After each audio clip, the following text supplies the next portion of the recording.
Hello বন্ধুরা, good morning. আমি সঙ্গীতা। আমার নতুন আরেকটা ঝলমলে ব্লগে তোমাদেরকে অনেক অনেক ওয়েলকাম আর ভালোবাসা। কেমন আছো তোমরা সবাই? আশা করছি ভালো আছো আর সুস্থ আছো। আমরাও না বেশ ভালো আছি। আর আজকের দিনটি হচ্ছে রবিবার।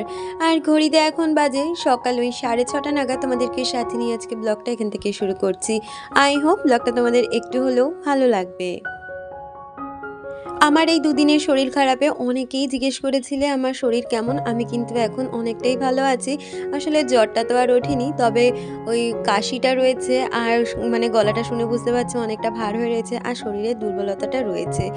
এই হয়েছে ব্যাপার, বাকি সমস্ত কিছুই ঠিক আছে।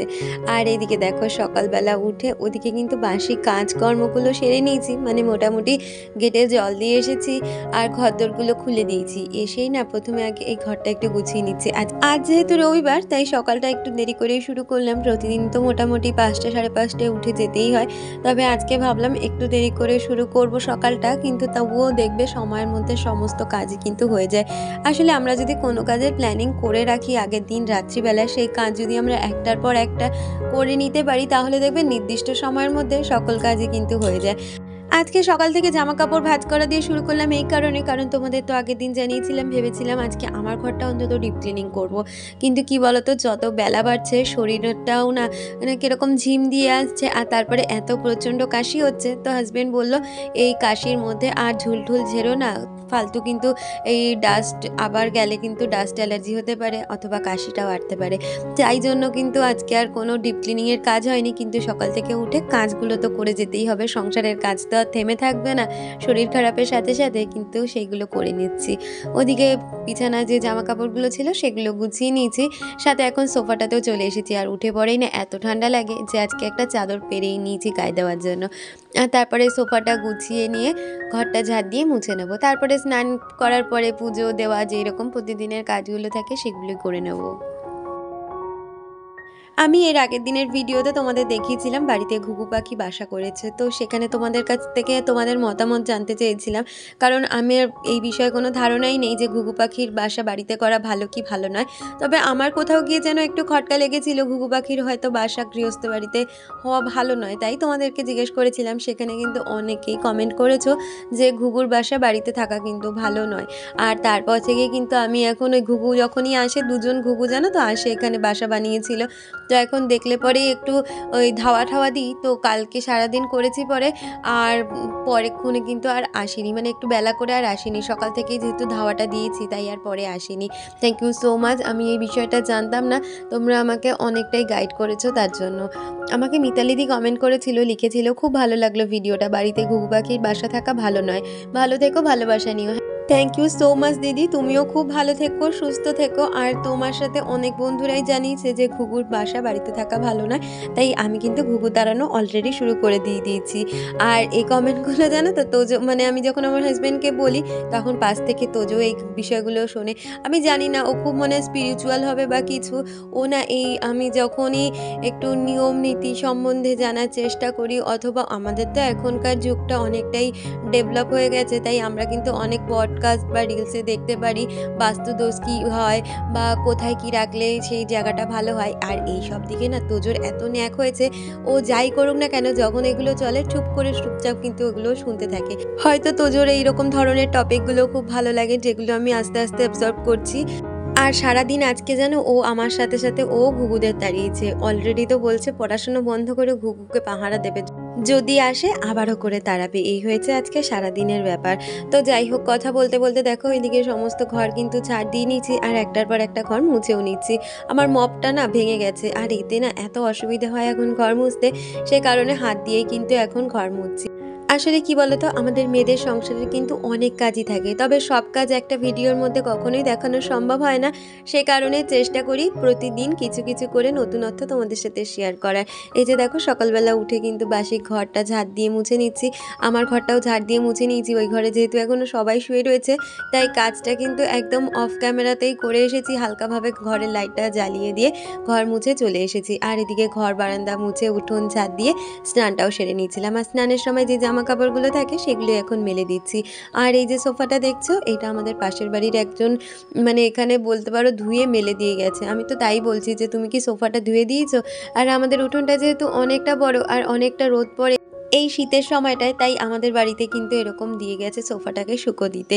ওদেরও ছাদ আছে কিন্তু এত ভারী সোফা নিয়ে তো আর ছাদে ওঠা যায় না, তাই জন্য এখানেই দিয়ে গেছে।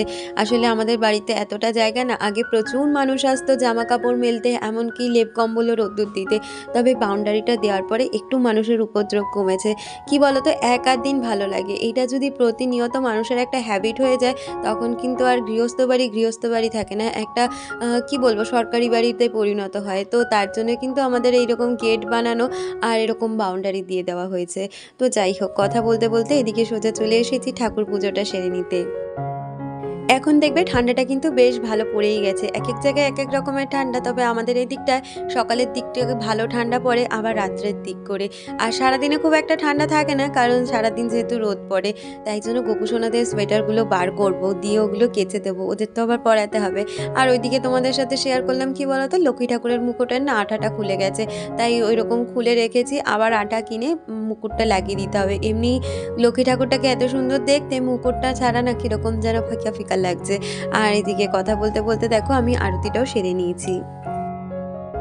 আমাকে সুমি অধিকারী কমেন্ট করেছিলে, সে লিখেছিলে very nice, thank you Sumi. আর ঝিলি লিখেছিলে আমাকে খুব সুন্দর ভিডিওটা হয়েছে, থ্যাংক ইউ ঝিলি, এইভাবেই পাশে থেকো।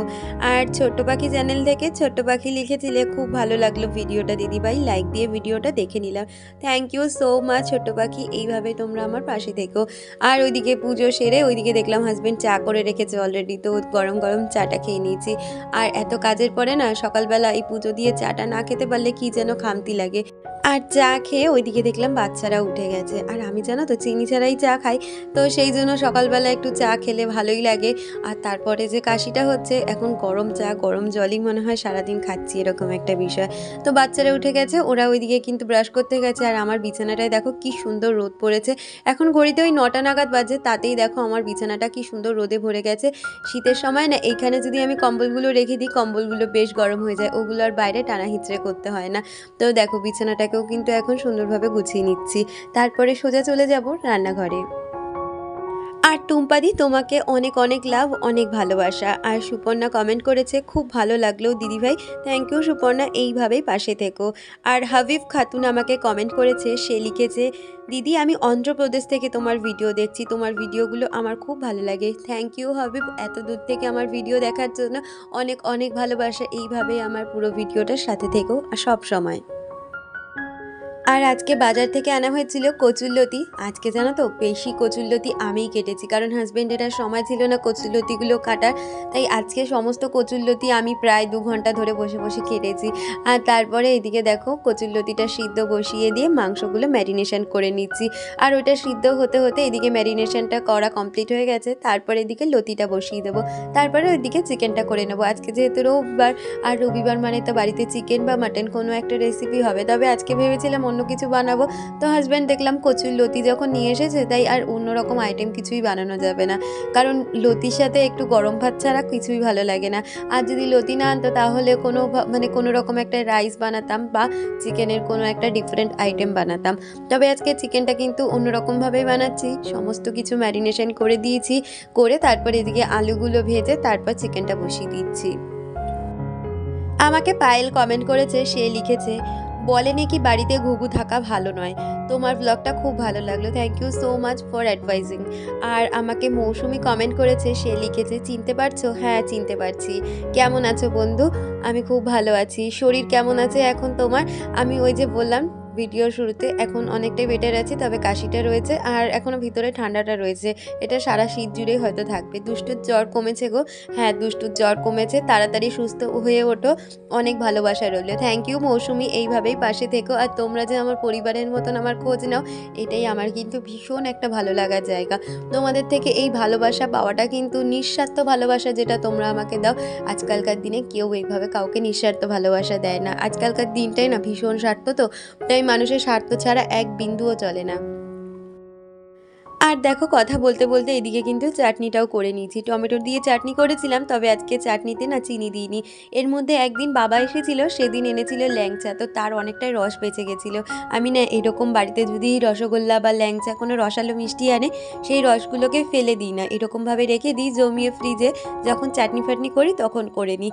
তাই জন্য আজকে চাটনিটা কিন্তু ওইরকম ওই রস দিয়েই করে নিয়েছি, সাথে একটু ওই প্রতিদিনের যে নকুলদানা থাকে সেগুলো দিয়ে চাটনিটা করে নিয়েছি।